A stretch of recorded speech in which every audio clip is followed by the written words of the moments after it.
Welcome back to the deep dive. We're jumping straight into a topic today that, well, I think it resonates with so many of you learning English. hmm It's that feeling, hitting a wall because you just don't have someone to practice speaking with. Oh, absolutely. It's a concern we hear constantly, probably one of the most frequent things learners bring up, this feeling of being stuck. Right, like how can I improve my speaking if I have no one to speak to? Exactly. They feel like they need that conversation partner, that native speaker ideally, to really make any progress with fluency. It feels logical, doesn't it? Speaking seems like a two-way street. But here's where our exploration for this deep dive got really interesting. Uh-huh. We looked at a whole stack of articles, research findings, practical guides, basically a lot of material, Mm. and it collectively challenges that very common belief. It really does. It points towards a pretty powerful truth. You absolutely can practice speaking effectively and actually make dramatic progress, even when you are completely alone. Which sounds almost too good to be true for someone feeling isolated in their learning, right? It might sound that way initially, but the evidence in the material is quite compelling. Yeah. And the sources show that many, many incredibly successful English learners, people who reached really high levels of fluency, have done exactly this. They got there without relying on constant speaking partners. So how do they manage it? Was it just innate talent? Not according to our sources. It wasn't magic, it was method. Right. They consistently use what the material calls smart techniques. Specific methods, really, designed to weave meaningful speaking practice into everyday life. Regardless of whether there's another English speaker within 100 miles. Exactly. It's about creating your own practice opportunities. So if you've been putting your speaking practice on hold, waiting for that perfect partner, or if you feel like your progress has just stalled because you're practicing alone, well, consider this your wake-up call. And maybe your action plan, too. Yes. Our mission in this deep dive, pulling directly from all these insights we've gathered, is to give you a complete, actionable strategy, a blueprint, if you will, for solo English speaking practice. We're really going to unpack the how-to. How do you actually practice speaking when it's just you? What are the specific, proven techniques that build fluency? And beyond just speaking, how do you correct yourself? How do you improve pronunciation without someone else giving feedback? That's crucial too. Absolutely. And also, how do you make this solo practice something you actually stick with? Huh. How do you make it effective? Sure, but also maybe even enjoyable. That's key for consistency. So the promise here is that by the time we finish this deep dive, you won't feel limited anymore by not having a partner. You'll have concrete, practical methods, things you can literally start using today or tomorrow, anytime, anywhere. Methods to consistently build your English-speaking confidence and your fluency all by yourself. It's really about putting the power and the control of your speaking practice back firmly in your own hands, on your own schedule, at your own pace. Okay, sounds like a plan. Ready to dive into these specific smart techniques the sources highlight.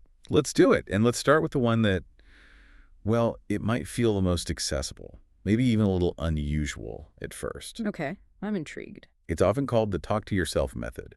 And across the board, the material we reviewed flags this as arguably the easiest and most effective starting point for solo practice. Talk to yourself. Mm-hmm. Okay. Yeah, it does sound simple, maybe slightly odd, muttering to yourself. It can feel that way initially, but the core benefit that's highlighted again and again in the source material is profound. It trains your brain to think directly in English. Ah, okay, so it's about bypassing that internal translation step. Precisely. That's a fundamental shift for so many learners. The typical pattern, especially early on, is you have a thought in your native language. Right. Then you mentally translate that thought into English. Word by word sometimes. Exactly, which takes time. And then finally, you try to speak the translated sentence. It adds multiple mental steps. It slows you down significantly, and often it leads to hesitation, grammatical errors from the translation, and just unnatural phrasing. Because you're essentially speaking your native language's sentence structure just with English words. Often, yes. So talking to yourself in English helps build a more direct pathway from the initial thought or the observation straight to spoken English. It forces you, or maybe trains is a better word, trains you to start activating those English parts of your brain more instantaneously. Okay, so how does it work in practice? The sources gave examples, right? Yes, really clear, everyday examples. They suggest starting incredibly simply. Just narrate your current actions out loud. Narrate your actions like a running commentary. Kind of, yeah. Imagine you're just going through your morning routine. As you do things, you just quietly say them out loud in English. Okay, give me an example. I'm waking up. Right. So you might say quietly, okay, I'm getting out of bed now. I'm stretching. Exactly. Then, as you walk to the bathroom, now I'm walking to the bathroom. Right. Or I need to turn on the light. And standing at the sink. Okay, I'm brushing my teeth. Where's the toothpaste? Ah, here it is. I need a little more water. You see, it's simple descriptions. Or even voicing those little thoughts or questions that pop into your head anyway, like looking in the closet. What should I wear today? Is it cold outside? Maybe this sweater? Precisely. And think about what you're doing there. It seems almost ridiculously simple, right? But you're constantly using basic present continuous verbs. I'm walking, I'm brushing, simple present. Here it is. Common everyday nouns, bed, teeth, toothpaste, sweater, basic adjectives, cold, simple questions. The absolute building blocks of daily communication. Yes, and you're doing it in a completely unpressured environment. There's no one listening, no one judging, no time pressure. You're just narrating your reality as it happens using English. Okay, that makes sense. It's like flexing those basic sentence muscles constantly. And the sources don't stop at just narrating present actions. They expand this to talking about your plans as well. Ah, so looking ahead. Right. As you mentally map out your day, maybe while having coffee, you can voice those plans in English too. Okay, like today's Tuesday. First, I have that meeting at work at 10 a.m. After the meeting, I really need to prepare that report. That's priority number 1. Let's see. Lunch. Maybe I'll just have a sandwich today. This evening, I think I want to go grocery shopping after work. And then maybe I'll just relax and watch a movie. Okay, I see how that brings in different structures. Future intentions, I want to go all have modal verbs. Need to, maybe I'll. Time expressions today, this evening, after the meeting, and vocabulary specific to your life, your work, your plans. And the absolute key, which the material really stresses, is to try and speak naturally. Don't overthink it. Speak as if you're simply voicing your own internal monologue or describing your actions and plans as they occur to you. Just letting the thoughts flow out in English, however simple they are. Exactly. And the core reason why this is so effective, according to the research we looked at, is that it consistently forces your brain to form English sentences quickly and without stress. Quickly because you're doing it constantly, and without stress because, well, nobody's listening. Precisely. There's no judgment, no need to keep up with someone else's pace. You can pause if you need to find a word. You can correct yourself if you notice a mistake. But the very act of attempting to vocalize your thoughts and actions in English pushes your brain. It pushes it to retrieve words and assemble sentences faster and more automatically than just thinking silently, or worse, thinking in your native language and then translating. Yes. The analysis in the sources really points to this building automaticity. That's the goal. Reducing that frustrating lag where you know the individual words in your head, but stringing them together smoothly feels like wading through treacle. We've all been there. Absolutely. So by doing this talk to yourself practice, even for just a few minutes scattered throughout the day, maybe while you're cooking dinner. Okay, chop the onions now. Where's the olive oil? Or tidying up. Let's put these books back on the shelf. Or even going for a walk. Wow, the trees look nice today. It's a bit windy, though. Yeah. You're creating countless micro opportunities. Micro practice sessions almost. Yes. Micro sessions for your brain to practice retrieving and using English without that typical performance pressure. And I imagine it also highlights gaps in your everyday vocabulary pretty quickly, right? Like you go to describe something simple you're doing and realize you don't know the word for, I don't know, spatula or colander, or how to phrase a simple thought about your schedule. Exactly. Yeah. It makes vocabulary learning immediately relevant. You identify the words you actually need for your daily life, for the things you think about and do. It's very practical. It shifts English from being this academic subject you study to being a functional tool you use to interact with your own immediate reality. That's a great way to put it. It moves English into the realm of spontaneous thought and expression, which really is the heart of fluency. So the takeaway is, yes, it might feel a little awkward or silly at first. You might feel self-conscious even though no one's there. But push past that initial feeling.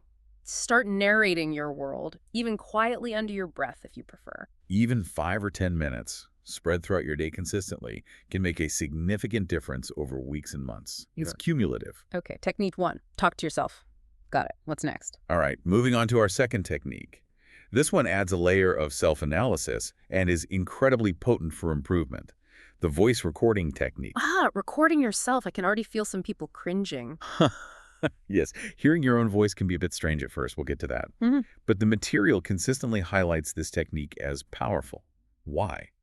Because it offers objective feedback that is simply impossible to get while you are in the act of speaking. That makes sense. Hmm. When you're speaking, you're focused on getting the ideas out, finding the words. You're not really analyzing how you sound in real time. Exactly. And this isn't just for language learners. Think about musicians listening back to recordings or athletes watching game tapes. Hmm. It's the same principle. You might think you sound one way, or that your pronunciation of a tricky word is perfect, or that your sentences are flowing nicely. But then you hear the recording. And you suddenly notice the hesitations you weren't aware of, or that you keep making the same grammar mistake, or that a particular sound isn't quite right. Listening back gives you that crucial, detached perspective to analyze your own speech. Okay, so how do the sources recommend doing this effectively? Is it just hit record and ramble? No, there's a clear, actionable process laid out. Very structured. Good. Structure helps. Step 1. Step 1. Choose a simple, manageable topic. This is important. The sources give examples like, describe your favorite movie, or talk about your last vacation. Why simple? Shouldn't you challenge yourself? You will, but the focus here isn't primarily on complex content generation. It's on analyzing the mechanics of your speech pronunciation, grammar, flow. Yeah. If you choose a really complicated topic, you'll spend too much mental energy just figuring out what to say, and you won't be able to focus on how you're saying it during the analysis phase. Ah, okay. Reduce the cognitive load. So pick something you're fairly comfortable talking about in your native language, maybe a hobby, your job, what you did yesterday. Exactly. Keep it straightforward, especially when you're starting out. Step 2. Set a timer. A timer. How long? The material suggests starting small, maybe 1 to 2 minutes. The goal is to speak continuously about your chosen topic until the timer goes off. Continuously. Like the 1-minute drill we'll talk about later. Similar principle of continuous speech, but the goal here isn't just speed, it's producing a sample you can analyze. The time limit is a gentle constraint. It encourages you to keep producing language to build a bit of speaking stamina without feeling overwhelming. 1 or 2 minutes is a good chunk of speech to analyze without being too much. Okay, simple topics. Speak for 1-2 minutes. Then step 3. Step 3. This is the core. Listen back to your recording. The sources really emphasize this analysis phase. You're not just passively listening, you're instructed to actively listen for, and ideally, write down any mistakes or areas for improvement. Okay, write down. That makes it more concrete. What sort of things should I be listening for specifically? Guide yourself through it. Ask specific questions. For pronunciation, are there certain sounds, maybe the R vowel sounds that you consistently mispronounce? Could you hear the difference between similar sounds like ship and sheep? Okay, specific sounds. What else? Grammar. Do you notice you're using the wrong verb tense repeatedly, mixing up singular and plural? Forgetting articles like a, and, we. Are your sentence structures sounding awkward or perhaps too directly translated from your native language? Right, looking for patterns of error. Fluency and flow. How often do you hesitate? Do you use filler sounds like excessively? Does your intonation sound flat or unnatural? Or does it rise and fall appropriately for questions and statements? Does your rhythm sound choppy or smooth? Wow, okay. That's a lot to listen for. It is. Don't try to fix everything at once. That's overwhelming. The key is to become your own coach, your own language detective. Listen through once, just generally. Then maybe listen again, focusing just on pronunciation. Then again for grammar. Pinpoint maybe just 1 or 2 specific recurring issues from each recording session that you want to focus on improving next time. Be targeted. Okay, that makes sense. And then the sources introduce a particularly insightful advanced step for this technique. Oh, what's that? Comparing your recording with a native speaker. Ah, okay. So finding a model. How does that work? You find a piece of authentic English content, maybe a YouTube video, a segment from a podcast like this one, an interview clip where a native speaker is talking about the same topic you just recorded yourself discussing. The same topic. Why is that important? Because it allows for a direct comparison of how you expressed ideas versus how they did. If you talked about your favorite movie, find a native speaker reviewing or discussing that same movie. If you talked about your daily routine, find someone describing theirs. Got it. So once I find this comparison piece, You listen very closely to their speech. Pay attention specifically to the things you identified as weaknesses in your own recording. How do they pronounce those tricky words or sounds? What's their sentence rhythm like? How do they connect ideas smoothly? What vocabulary and phrasing do they use naturally? How does their intonation rise and fall to convey meaning or emotion? So I'm not just listening, I'm analyzing their speech in relation to mine. Exactly. And the goal, as the material explicitly advises, is to try to copy their style. Now, this doesn't mean trying to perfectly imitate their accent. That's very difficult, maybe not even desirable. It's more about internalizing the patterns, the natural pacing, the common intonation contours for questions or statements, the typical ways of phrasing certain ideas. Mimicking the melody and rhythm of the language, perhaps. That's a good way to think about it. You're absorbing the musicality and flow.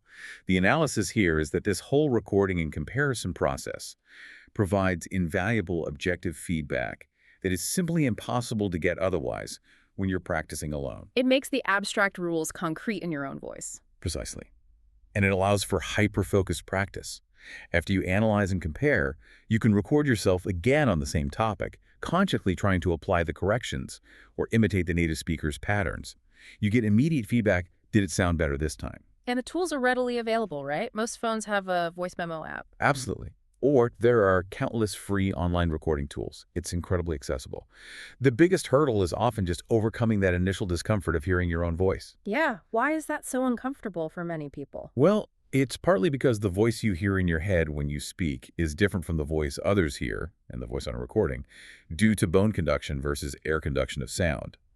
But pushing past that initial cringe opens up this incredibly powerful feedback loop for improvement. It transforms those abstract grammar rules or pronunciation charts into concrete, observable things about your own speech. Makes the learning much more targeted and hopefully effective. Exactly. It bridges that gap between knowing the rules and doing them correctly and naturally in spontaneous speech. Okay, the voice recording technique. Powerful indeed. What's technique number 3? Technique number 3 adds a visual dimension to your solo practice, which the sources describe as both fun and effective.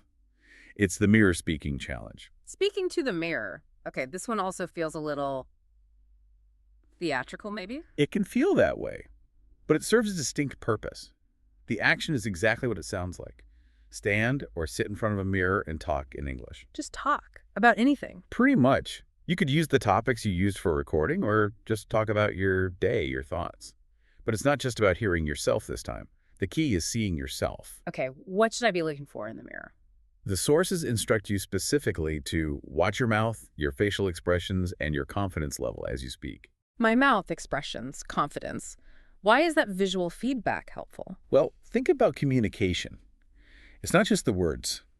Seeing your mouth move helps you connect the physical action of forming sounds with the sounds themselves. Are you opening your mouth enough for vowel sounds? Is your tongue in the right place for that the? You get visual confirmation. Ah, like biofeedback for pronunciation? Sort of, yeah. Yeah. And watching your facial expressions, do you look engaged, interested, or just blank? Do your expressions match the emotion of what you're saying? This helps you practice conveying meaning not just with words, but with your face, making your speech more engaging. And confidence level, how do you watch that? It's about your overall presence. Do you look hesitant? Are you avoiding eye contact, even with your own reflection? Are you slumped over? Or are you sitting relatively upright, making eye contact, looking like you believe what you're saying? Seeing yourself helps you adjust your posture and demeanor to project more confidence. So it helps you feel more comfortable speaking by letting you observe and adjust your physical presence while you communicate. Exactly. And the material highlights a really unique and, I think, empowering aspect of this technique. Yeah. You become your own conversation partner. Your own conversation partner. How does that work? It's still just me. Yes, but the mirror creates a focal point, someone, your reflection, to address directly. The sources explicitly suggest making it interactive. Ask yourself a question out loud, looking at your reflection, Okay. and then answer it, still addressing your reflection, as if you were responding to another person. Ah, okay. Like a mini dialogue with myself. Give me the example from the source again. Sure. You might ask your reflection, what's your favorite food? Then pause for a beat, maintain eye contact, and respond naturally. Oh, I love sushi. It's delicious, and I really like trying different types of rolls, especially the ones with avocado. Okay, I see. So you're practicing both asking and answering. You could prepare simple Q&A pairs beforehand on different topics. Absolutely. Or just practice asking and answering spur-of-the-moment questions that come to mind about your day, your opinions, your hobbies. Simple things like, what did I do this morning? Answer, well, first I had breakfast, then I answered some emails. Or, what book am I reading right now? Answer, Yeah. oh, I'm reading this interesting history book about it. Where do I want to travel next? Answer, I'd really love to visit Italy someday. So this Q&A format in the mirror isn't just about grammar and vocab practice. Not at all.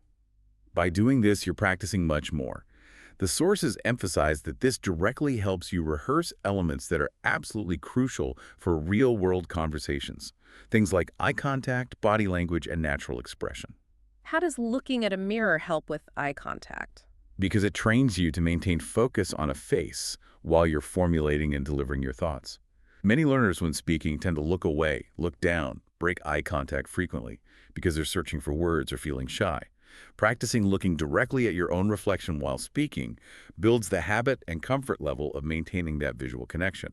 And seeing your facial expressions helps connect the words to feelings, making it more natural. Yes, and seeing your body language helps you practice appearing more open, engaged, and confident, even if it's just adjusting your posture slightly. Okay, so the analysis here is really about the psychological impact, isn't it? Seeing yourself speak English, seeing yourself maintain eye contact, seeing yourself use facial expressions, even if it's just in the mirror, it builds confidence in your actual presence as a communicator in English. Exactly. It integrates the verbal and the nonverbal. It helps you see yourself as someone who speaks English, which can be a huge mental hurdle for learners. It reinforces a positive self-image as an English speaker. It's like a dress rehearsal for real conversations, letting you practice and refine not just the words, but the whole package, how you look and sound when you speak English. Precisely. It helps make the act of speaking feel less intimidating by familiarizing you with your own English-speaking persona. Fun and effective. Okay, mirror speaking. Got it. That brings us to the fourth core technique from the source material. Right. Technique number 4, the 1-minute fluency drill. This one, the sources tell us, is specifically designed to help you speak faster and think quicker in English. Faster and quicker. Okay, so this is about speed and automaticity. Exactly. Where the recording technique might focus more on accuracy after the fact and the mirror technique on presence, this drill prioritizes flow and reducing hesitation in the moment. How does it work? The sources laid out a process, right? Very clear. Very clear, almost like a mini workout. Step 1, choose a simple topic. Simple again? Why? Because you're going to be under strict time pressure. You don't want to be struggling for ideas and trying to speak fast. Pick something you know extremely well, something you could talk about easily without thinking too hard in your native language. The source uses the example, talk about your daily routine. Other good ones might be describing your home, your family, your commute, something very familiar. Okay, familiar topic. Step 2.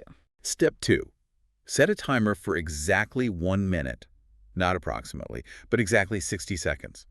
That strict time limit is the key constraint here. It's short enough to feel intense, but achievable, but long enough to really challenge your ability to speak continuously. Okay, topic chosen. Timer set for 60 seconds. Step 3. Step 3, start speaking about your chosen topic. And here's the absolute non-negotiable critical rule emphasized in this. Sources do not stop speaking until that timer goes off. Do not stop. Yeah. At all. But what if I completely blank? What if I forget a word or get tangled up in a sentence? That happens all the time. The source material anticipates this exact, very common learner struggle, and it provides the explicit, slightly counterintuitive instruction. If you get stuck, if you pause, if you can't find the right word, if your sentence falls apart, don't pause. Just say anything to keep going. Say anything. That sounds, well, a bit chaotic. What does that even mean, say anything? Am I just supposed to make noises? Not quite noises, but the philosophy behind this rule is critical. The primary goal of this specific drill is to aggressively break the habit of stopping, pausing, and falling silent whenever you hit a linguistic bump in the road. Those silences and long hesitations are major killers of fluency in real-time conversation. Okay, so say anything is about bridging those gaps, keeping the sound flowing. Exactly. It's about training your brain not to freeze. So, say anything could mean several things. You could repeat the last word or phrase you just said. I went to the store. You could use common English filler words or phrases. Well, so, like kits, actually. Or, and this is perfectly acceptable for this drill, you could even literally narrate your struggle in English. I'm trying to think of the right word here. Or, wait, that sentence wasn't right. Ah, I see. So even commenting on being stuck in English counts as keeping the flow going. The point isn't perfect coherence during the drill, it's maintaining the momentum of speech. You've got it. It's training your brain to keep moving forward linguistically, even when the path isn't perfectly smooth. just like you often have to do in a real fast-paced conversation. The expert speaker in the source material clarifies the purpose perfectly. This exercise specifically trains your brain to think and speak at the same time, mimicking the demands of spontaneous interaction where you don't have time to plan every word perfectly. It forces that rapid retrieval of language, whatever language comes out, under pressure. Yes, it builds mental agility and speed.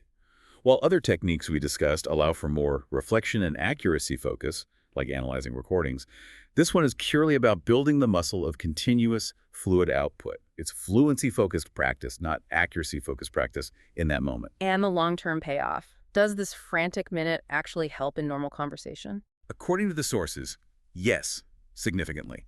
Consistent, daily practice of this 1-minute drill, just 1 minute a day, will lead to you speaking more smoothly and naturally overall. You'll start to find that those painful moments of silence or hesitation in real conversations become shorter, less frequent, and less panic-inducing because your brain is better trained to navigate them. The analysis suggests it's like high-intensity interval training, HIIT, but for your speaking brain, right? Short burst, maximum effort. That's a great analogy. It builds your endurance for speaking continuously, improves your rapid language retrieval skills, and crucially, it reduces the fear associated with getting stuck. It complements the more relaxed talk-to-yourself method by adding that critical element of time pressure, pushing your fluency boundaries in a safe environment. Okay, so the instructions are clear. Set that timer for 1 minute, pick a super simple, familiar topic, and just keep the English sounds coming out of your mouth no matter what until the timer dings. Challenging, maybe even frustrating at first, but sounds like an incredibly effective way to build real-time speaking speed and confidence. It really is. It directly tackles that freezing response many learners experience. Right. We've now explored 4 really practical, distinct techniques for practicing English speaking alone, all drawn from the source material. Talking to yourself, recording your voice, using the mirror, and the 1-minute fluency drill. A solid toolkit. Definitely. Now, let's maybe broaden our view slightly and look at some of the surrounding context the material provided insights about language learning, culture, and why this solo practice matters beyond just the mechanics. Good idea.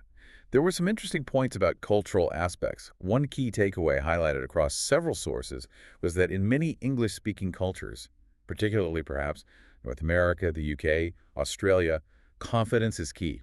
Confidence is key. What does that mean in practice for a learner? It's a really important, sometimes subtle, cultural nuance. The sources point out that while grammatical accuracy is important for clear communication, native speakers in these contexts often place a very high value, sometimes even a higher value, in initial interactions on how you speak. That is, how smoothly and confidently you speak. More than on getting every single grammar point perfect. In many everyday situations, yes. The material mentions those specific countries, the US, the UK, Australia, as places where people tend to admire good communication skills. And in that context, good communication often translates more readily to fluency, clear expression, and conveying your message with conviction, rather than just perfect grammatical structure. So someone who speaks fairly smoothly and confidently, even with a few minor grammar mistakes, might actually make a better impression or be easier to converse with than someone who speaks very slowly and hesitantly, even if their grammar is technically perfect when they finally get the sentence out. That's often the case, according to the analysis in these sources.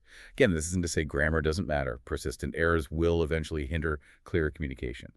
But it suggests that for building rapport, for engaging in conversation, for simply connecting with people, prioritizing getting your message across clearly and confidently, using the language you do know well, is often more effective than getting bogged down by striving for unattainable perfection in the moment. That constant pausing to self-correct or search for the absolute perfect word can actually make you less fluent and, ironically, harder to understand because the flow is constantly broken. Exactly. It disrupts the rhythm of the conversation. Yeah. So what this insight implies for you, the listener, is quite encouraging. How so? Because the solo practice techniques we've just spent time discussing, talking to yourself to build automaticity, recording to smooth out flow, using the mirror to build presence, the 1-minute drill to reduce hesitation, these methods directly target and build the very qualities, fluency, confidence, smooth delivery, that are often highly valued in English-speaking interactions. So practicing solo isn't just about fixing errors, it's actively building the style of communication that helps you connect effectively in those cultural contexts. Precisely. You're building the skills that native speakers in those environments often appreciate and respond positively to. It aligns your practice with real-world communication values. That's a really powerful connection. It makes the solo practice feel even more relevant. And building on that idea of relevance and validation, the sources shared another insight that I think is incredibly important and should make anyone feel much, much more comfortable about the whole idea of practicing English speaking alone. Okay, what's that? If you've ever felt a bit, silly or self-conscious talking to yourself in English or recording your voice or practicing answers in the mirror, guess what? Yeah. You're in very good company. It's not weird. It's not just something language learners do. Wait, really? Who else does it? The compelling insight from the material, stated very clearly, is that many native English speakers use very similar solo practice techniques to improve their own speaking skills. Native speakers. Practicing talking to themselves, like who, for example? The sources give a perfect, very relatable example. Many public speakers practice alone before they speak in public. Oh, of course. That makes total sense. Politicians, CEOs giving presentations, actors learning lines, even someone preparing for a job interview or an important meeting, they rehearse. Exactly. You don't just walk out onto a stage or into a high-stakes meeting completely cold. You prepare. And how do they prepare? They practice what they're going to say. Right. And the sources explicitly state they use methods remarkably similar to the ones you've just covered for language learners. They talk to themselves in front of a mirror. Check their delivery, their expressions. Records their voice. Listen back for clarity, timing, ums and ahs. And rehearse their speech repeatedly to get the flow right. Wow. Okay, so the techniques we're recommending for English learners to build foundational fluency, reduce hesitation, improve pronunciation, they are fundamentally the same methods native speakers use to refine their delivery, ensure clarity, work on intonation and impact, and build confidence for important communication tasks. That's the key takeaway. What's fascinating here is the powerful validation this offers. Practicing alone isn't some kind of second-best fallback option because you can't find a partner. As the material puts it, it is actually a technique that even native speakers use to improve their speaking skills. It's a legitimate, proven, effective method for anyone looking to enhance their verbal communication abilities, regardless of whether English is their first language or their 10th. Absolutely. So this should completely normalize the idea of solo practice for you, the listener. If native speakers who already possess the language fluently still need and use these methods for polished preparation and refinement, think how incredibly beneficial they must be for you as you are actively building, strengthening, and solidifying your English-speaking ability. It reframes it entirely. It's not a sign of lack. It's a proactive tool for improvement used by proficient communicators, too. Precisely. And if we think about what native speakers are refining with these methods, maybe it's the logical structure of their argument, the emotional impact of their words, connecting with their audience, managing nerves, ensuring absolute clarity under pressure. Things learners might not be focused on yet. Right. Your immediate goals might be simpler, like reducing those hesitations, getting basic verb tenses right automatically, feeling comfortable just forming sentences aloud. But the underlying principle is identical. Solo practice provides that essential, focused, low-stakes rehearsal space. It allows for controlled repetition and refinement in a safe environment before you go live. It's not a compromise because you can't find a partner. It's a powerful, independent tool you can and should wield yourself anytime you want to improve. Couldn't have said it better myself. Okay. This has been incredibly insightful. We've dug deep into 4 specific, practical, and powerful techniques for practicing English speaking alone, pulled directly from the sources we explored. We've looked at the mechanics, the why behind them, and the broader cultural and psychological context. We've covered a lot of ground. We have. And now, as we always aim for in these deep dives, it's time to move from understanding to action. We have a clear, actionable challenge for you, the listener, based directly on everything we've just discussed. Yes, this isn't just about passively absorbing information. It's about actively transforming your practice. So here is a simple 3-step challenge, synthesizing the suggestions found right there in our source material. Ready? Let's hear it. Step 1. Step 1. Let's combine the spirit of the talk to yourself method with the structure of the 1-minute drill. Choose a very simple topic right now. Maybe describe the room you're in, your commute this morning, or your simple plan for the next hour. Set a timer for just 1 minute and talk to yourself about it out loud. The main goal. Just keep the English flowing for those 60 seconds. Don't worry about perfection, just practice continuous output. Okay. 1 minute, simple topic, keep talking. Step 2. Step 2. Let's bring in the voice recording technique. Either record yourself doing that 1-minute talk or pick a different simple topic and record yourself speaking about it for 1 to 2 minutes. Then, the crucial part. Listen back. But don't overwhelm yourself. Listen specifically for any mistakes or areas for improvement. And just try to identify one specific thing. Maybe a sound you mispronounce consistently, or a grammar point you stumbled on, just one thing to be aware of for next time. Okay, record, listen back, identify just one thing, less pressure that way. And step 3. Step 3. Try the mirror speaking challenge, even just for 30 seconds. Stand or sit in front of a mirror. Pick one simple question you can ask yourself, and then answer out loud something easy like, what's one good thing that happened today, or what am I looking forward to this weekend? And as you answer, consciously, watch how you express yourself. Pay attention to your mouth movements, your facial expression, and make an effort to maintain eye contact with your reflection. Talk for a minute, record, and find one thing. Talk to the mirror for 30 seconds. That sounds totally doable. Exactly. These are concrete, manageable actions you can take today, right after listening to this. You don't need anyone else's permission or presence.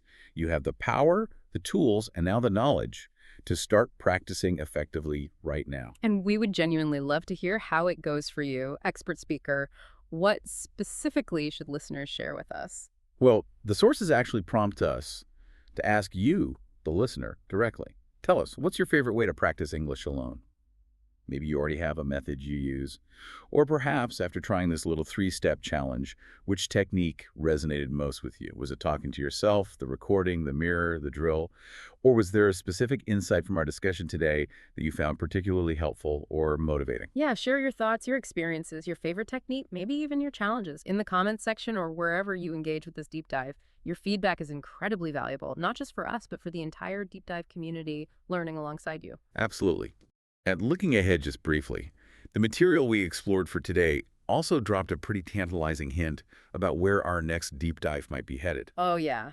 What was that? Well, we've spent this whole session focused on producing spoken English, on the output. But what about the internal processing, the speed at which you can actually think in the language? Ah, the speed of thought in English. That's like the hidden engine behind fluency, isn't it? If you're still thinking slowly or translating in your head, speaking smoothly is always going to be hard. Exactly. So next time, it looks like we'll be diving deep into practical strategies and techniques on how to specifically train your brain to think in English faster. Ooh, that sounds like the perfect follow-up to today's deep dive, building the speaking skills and speeding up the thinking behind it. Can't wait for that one. Indeed, it should be a great compliment, so definitely don't miss it. All right, so for now, take these techniques we've discussed today, the talking, the recording, the mirror, the drill. Start experimenting. Keep talking, keep practicing, keep putting in those reps, even if it's just a few minutes a day. And importantly, try to keep enjoying your journey with English. You now have a really powerful toolkit to make significant progress entirely on your own terms. Absolutely. Keep up the great work. Goodbye for now. We'll see you on the next deep dive. And just before you go, here's a final thought to chew on, something that builds on our discussion today. We talked about how native speakers use these solo practice techniques, not just aiming for grammatical correctness, but often to enhance their overall communication, things like their clarity, their ability to connect, their stage presence. Right. So what does that tell us about the ultimate goal of fluency? Perhaps it's less about achieving flawless grammar in isolation and more about developing the ability to confidently connect with others and make yourself understood, warts and all. Something to think about. Or maybe thinking about those public speakers rehearsing alone to hone their delivery. Where is just one small moment, one tiny window in your busy day, today or tomorrow, where you could consciously choose to think or speak just 1 or 2 simple sentences in English. It doesn't have to be a big production. Maybe just describing the weather out the window or stating what you're about to do next, even just internally. That small, consistent solo practice isn't a poor substitute for a partner. The sources suggest it's a direct, powerful way to build the internal engines of fluency and confidence. Where can you fit in just 1 minute today? Think about it. Thanks so much for joining this deep dive. Until next time.